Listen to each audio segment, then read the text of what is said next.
Hello everybody, welcome back to another video on the channel of Mr. Footballer Loons, and today I'm doing Game Week 12 predictions of the Premier League. And I'm going to be starting off on the 11th of November. It's going to be Wolverhampton Wanderers at the Molineux Stadium versus Tottenham Hotspur. And Tottenham Hotspur in their last game got destroyed 4-1 in the London derby against Chelsea. I was not expecting an absolute thrashing for Chelsea, but the main reason is probably because Tottenham only had 9 men. They got 2 sending offs, Aduji and Romero, which means those are 2 huge defenders that play in Tottenham Hotspur's main 11 week in, week out, that will not be playing against Wolves. Wolves also have a problem. They are also missing Pedro Neto after he did pull his hamstring a couple of games ago. I don't think he's available for this game against Tottenham. And also Wolves lost against bottom of the league against Sheffield United, who hadn't got a win till they played them. It was a really poor, scrappy mistake for the first goal. The second goal was unlucky for Wolves. In my opinion, that wasn't a penalty, but you know, it is what it is. In this game, I could see a 1-1 draw, a 2-2 draw. I could see a draw in this game, but Tottenham are going to have to bounce back. You know, even with 2 defenders missing, I feel like they've got the attacking threat to win this game, even against Wolves. Wolves have shown good signs, but against Sheffield United, they weren't all there. Yes, they had the possession, but they weren't properly, you know, they didn't play as well against Sheffield United as they did against Newcastle. So in this game, I'm going to scrape it to Tottenham 2-1, only just about scraping it. Moving on to the next game, it is Manchester United at Old Trafford facing Luton Town, and what a point. What a point they got against Liverpool. It could have been 3. They scored at the 80th minute. Tahith Chong. And you know what? Ross Barkley. He's a central defensive midfielder. He's not a central attacking midfielder. He played fantastic in CDM as that number 6. He controlled the game for Luton Town. Really composing the ball. Put some simple, nice little cheeky passes out to his teammates. It was just kind of the heart of the Luton Town side, making everything work. His work rate was fantastic. Back and forth was superb. Ogbeni was putting an absolute shifting, constantly running, making problems against that Liverpool defence. And Luton, they are improving. Yes, they may have been lucky to get a point against Liverpool. A point's a point though, and that's how they're going to stay up, by getting those lucky points. But against Manchester United at Old Trafford, you know, Manchester United aren't in the greatest of form. They're very inconsistent. 6 wins, 5 losses. Very inconsistent. Got a 1-0 win against Fulham. Harry Maguire put a great shift in for Manchester United. A good defensive display from Harry Maguire. But they only did it in the later stages of that game. They only just about get it over the line. And always, no matter what, Man United, whether it's good performance or not good performance, they somehow get a win over the line. So that's why I'm going a 2-1 win to Manchester United. They're somehow going to just about win this 2-1, probably late on in the game. Moving on to the next game, it is Arsenal at the Emirates Stadium facing Burnley. And Arsenal got a 1-0 loss against Newcastle United at St James's Park. Arsenal just struggled to break that Newcastle United defence. Some great tactics by Eddie Howe, but we'll get onto that later on when we talk about Newcastle. But we're talking about this game, Arsenal versus Burnley. I mean, Arsenal are going to have to win this, aren't they? They're going to have to bounce back after a loss. They haven't looked fantastic in the last couple of games. They didn't look great against Chelsea. Didn't look amazing against Newcastle. Obviously, there was a bit of controversy in VAR with Anthony Gordon's goal. I think there was 3 different controversies, but it is what it is. And Burnley, you know what? They lost 2-0 to Crystal Palace, but they played well. They played very well in that game. They created abundant of chances. What they were missing was their top goal scorer, Lyle Foster. But Koleosho, keep it up, and soon he's going to be a fantastic talent. He constantly is making threats for Burnley, making those runs. But they need a proper striker there, and that's what they're missing in Lyle Foster. And I believe he's still going to be injured against Arsenal. So I'm afraid I'm not even going to get a goal for you, Burnley.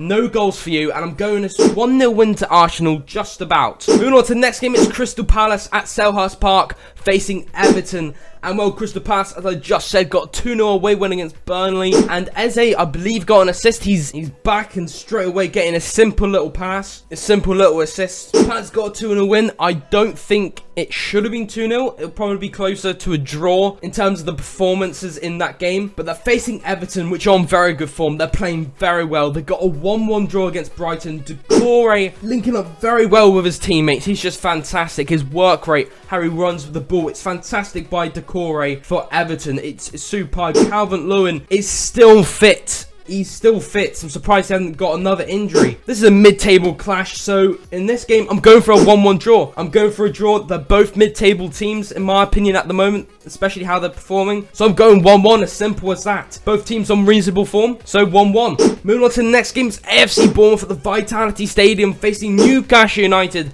And Newcastle United obviously do have that Champions League game against Borussia Dortmund midweek. And do they have enough players to win against Dortmund and win against Bournemouth? Maybe Bournemouth could catch Newcastle out in this game. You don't know, but I feel like they do, because if you look at Newcastle defended really, really well. They don't have Sven Botman in that defence, but Lascelles is in there. And no matter what, whoever's playing in the starting 11 in that defence, Eddie Howe has some great tactics to defend. It's fantastic. Eddie Howe is a genius. Doesn't matter who plays, Newcastle will just perform really well defensively. A great defensive display. And I just think Bournemouth, yes, they got a win against Burnley, who weren't on good form, but they lost 6-1 to Manchester City. They could at least give it a try. They were literally statues in the defence. It's really poor defending by AFC Bournemouth.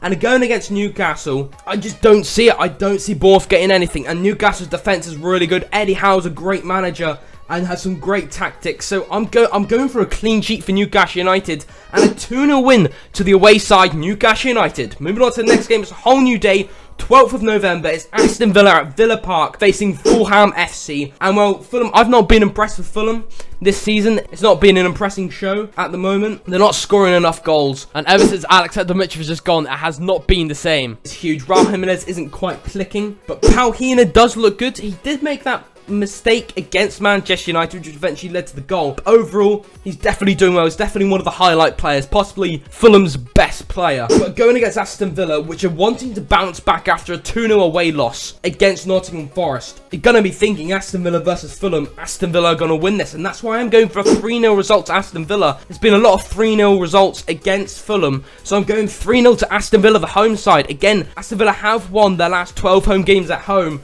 So, Aston Villa 3, Fulham 0. Moving on to the next game, it's Brighton and Hove Albion facing Sheffield United. Sheffield United fans must be really delighted to finally get their first win in the Premier League season. A 2-1 victory at home against Wolverhampton Wanderers. And in my opinion, they still didn't look amazing. I'm still not convinced by Sheffield United, especially facing Brighton away from home. So that first goal, it was a scrappy mistake by Wolverhampton Wanderers to pretty much gift Sheffield United a goal. And can I say, it was a good finish by Archer, a very good finish. A very good striker. But again, they only got gifted that chance. And then, obviously, they had a penalty, which was a fantastic penalty taken by Norwood. That was a great rocket of a penalty. But I don't think it should have been a penalty, so I feel like Sheffield United only just about scraped against Wolves, which still wasn't convincing enough for me. And facing Brighton, which have not won in the last 5 Premier League games, it's going to be a good chance for Sheffield United to possibly get a point. But also, it'll be a very good chance for Brighton to get back on form. And that's why I'm going for 4-1 to Brighton. They're going to have to get back on form. There's no way that Brighton side is going to go another game without a win. So 4-1 to Brighton and Hove Albion. Sorry, Sheffield United. Moving on to the next game, it's West Ham United at the mighty London Stadium facing Nottingham Forest. And West Ham United, Kudus, can I quickly say before I go on to talk about the teams, Kudus is my goal of game week 11. It was a great side bicycle kick by Kudus, and that is goal of the week. It's just fantastic how he managed to do that. It was absolutely exquisite goal. Let's stop talking about the goal. Let's talk about this game. And West Ham United have lost their last 3 Premier League games. So they're wanting to get back in form, as Nottingham Forest doesn't have the greatest away record in history in recent time. But also Nottingham Forest got a 2-0 win. It was a great defensive display by Nottingham Forest. And yeah, what a great finish. A lovely finish in that game. And they did very well, Nottingham Forest. But they're facing West Ham, which lost 3-2 against Brentford. And you know what? It was a close game. It could have easily been a draw. Could have easily been a win for West Ham United. And I don't see West Ham losing again. Especially at home against Nottingham Forest, who've got a poor away record in recent times. So it's not going to be a loss for West Ham. But they also haven't had the greatest of results. And Nottingham Forest, I think, are performing better this season than they have done last season. So I'm going down the middle for a 2-2 draw. Moving on to the next game, it is Liverpool at Anfield facing Brentford. And this is a huge game.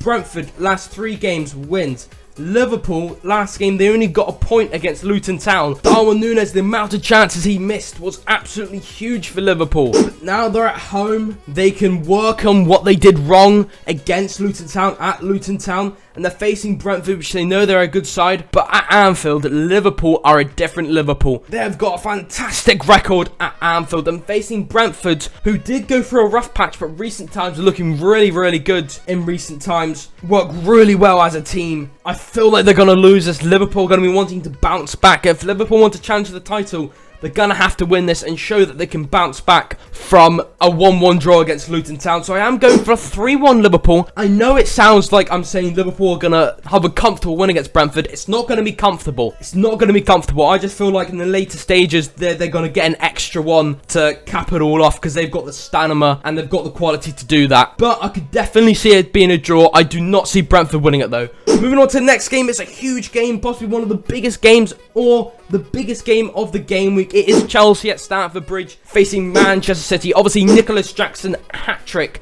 Good to see him getting goals, but it was probably because Tottenham had 2 less defenders on the pitch. They were down to 9 men, so that could be the reason why it was easier to score goals. Raheem Sterling feeding them in. Very good by Chelsea. Facing Manchester City, Erling Haaland did pick up a bit of an injury in the last game against Bournemouth, but apparently was back in training, so he should be here for this game if nothing happens when Man City face young boys. You know what, Chelsea, with home advantage, the fact that they performed well, they're a bit inconsistent because they did have that little blip up against Brentford 2-0, but the first half they still created chances in that game. But I feel like Chelsea have shown that, like against Arsenal, they capitalised on loads of Arsenal mistakes. They did really well, but they somehow managed to bottle that. So I feel like Chelsea are improving, and they're doing well against these good teams. So this is why I'm not going to go for a Manchester City win. I'm actually going for a 2-2 draw. Man City are fantastic and all, but they have been a bit shaky here and there. The last 3 games, they have been pretty confident with wins, but they did go for that time when they lost in the Carabao Cup. They lost a couple Premier League games. So I feel like Chelsea can do it at Stamford Bridge, a 2-2 draw. And well, looking back at what happened last week in Game Week 11 predictions, in terms of how many points I got, it was my worst week ever of predicting. 2 points out of 20 points. Only 2 predictions correct. When I say that, they're not exactly correct. Just I got 2 of the scoreline correct, whether they're win, draw, or lose. So it was an absolute terrible. I'm sure no one got worse or the same as me. It was by far worse. I've been doing great this season in terms of predicting, but last week was, in my opinion, a bit random, you know. But that does put me on 73 points out of 220 points overall, and hopefully you enjoyed the video. Hopefully you can like and subscribe, and always remember to turn on notifications to miss one of my fantastic YouTube videos. I'll see you next time. Toodle pip now.